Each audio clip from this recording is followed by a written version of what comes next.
These are notes for page 53 of your notebook.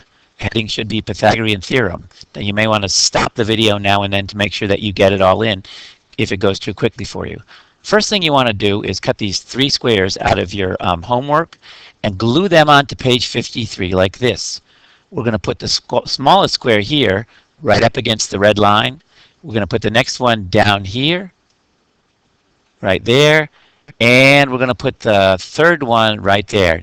You'll notice that what we're trying to do here is make a right triangle in the middle with the squares as the legs of that triangle. So it should end up looking just like that.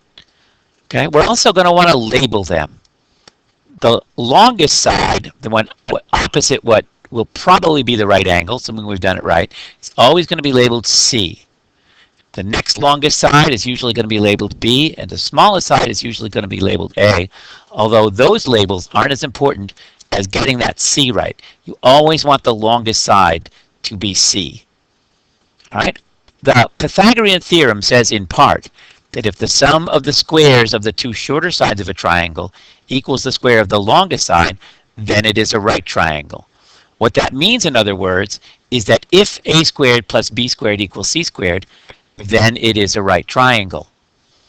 So let's make sure we get that into our notes. So first thing we're going to write down right there underneath it is, if a squared plus b squared equals c squared, then it is a right triangle. We'll leave some room at the bottom because we're going to want to write something else in our next set of notes.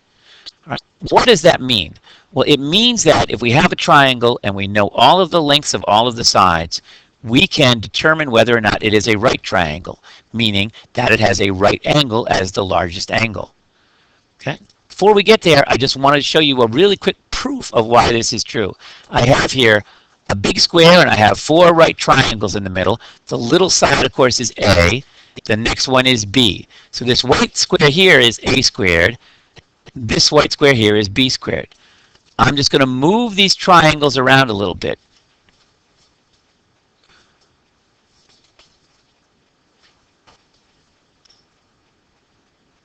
And you'll notice what I've done is I've gotten rid of the little one that said a squared, and I've gotten rid of the bigger one that says b squared. What I've left myself with is a bigger one that has a side of c. And so that is c squared.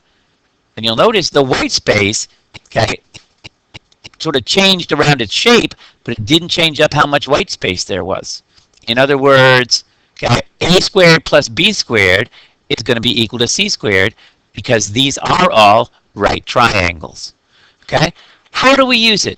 Well, the way we use it is, okay, if we know all 3 of these measurements, okay, we say, does a squared plus b squared equal c squared? In other words, a squared plus b squared is or is not, does or does not equal c squared. First thing we want to do when we're doing a problem like this is, okay, make sure we have them right. This is the hypotenuse. This is some of your vocabulary. And these 2 shorter sides are called legs. All right, so let's take a problem. We have a 6, 8, 10 triangle. Okay? Could be a right triangle. Okay, we'll have to see. First thing, the longest side, we're going to label them A, B, and C. The longest side is always going to be C. Usually we say the next longest side is B, and the smallest side is A, but again, that really doesn't matter as much as long as we get C in the right place. Next thing we do, we plug in our values. So A is 6, B is 8, we're going to plug in 6 and 8. C is 10, we're going to plug in 10. Right? We do the math. We add them together. If we get the same thing on both sides, then yes, they're equal, and yes, it is a right triangle. There are also going to be cases where they're not equal. So for example here, okay, we're going to label this C because it's the longest side. These ones are the same, so it doesn't really matter. We'll call that one B, we'll call that one A. We're going to substitute the values in, okay? We're going to add them together. We get 200 on the left, we get 196 on the right. What that means is even though it might look like it's a right triangle, it's actually not. It's very close to it, but it's actually not. Right? And you have to go through that math every time to make sure whether or not it is a right triangle. All right?